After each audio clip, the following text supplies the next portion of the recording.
Ito yung pa-floodlight, napakalakas oh. Ito yung pa-spotlight. Grabe tong multifunctional na flashlight na to kahit maliit, tignan nyo naman. Pero ang lakas ng kanyang ilaw oh. Meron siyang strong light, ito yung dim light, tapos may strobe light siya. And meron siyang ilaw sa handle, tapos naka-on yung flashlight. Ayan oh, napakalakas ng ilaw ng handle niya, 'di ba? Meron ding red and blue flashing na naka-on yung kanyang flashlight or main light. Tapos, ayan, naka-off yung flashlight, tas yung side light lang, or yung ilaw sa handle yung nakailaw. Napakalakas, diba? Tignan nyo. Tapos, ayan, meron siyang money detector. And tignan nyo naman, glow in the dark itong multifunctional na flashlight na to. Telescopic zoom din pala ito mga Mimazor. Ayan, pwede siyang ma-zoom in and ma-zoom out. And long range ito mga Mima. Tignan nyo naman, oh.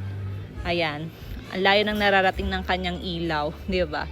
Abot hanggang kapitbahay, oh, tingnan nyo. Ayan, ito yung pa-floodlight, napakalakas oh. Ito yung pa-spotlight, diba? Meron din siyang clip dito, kaya pwede mo itong maklip sa damit mo, sa sombrero, or sa bulsa mo. And meron din siyang tail magnet, kaya pwede mo itong madikit sa mga metal surface. Ayan oh, napakalakas ng kanyang magnet, diba? Ayan, diba malakas yung ilaw nito? Oh, sabi sa inyo, malakas yung ilaw nito eh. Ayan, kung naghahanap kayo ng ganitong klaseng flashlight na maliit pero may malakas na ilaw, nako, go na with this multifunctional flashlight. Nasa yellow basket ko lang to.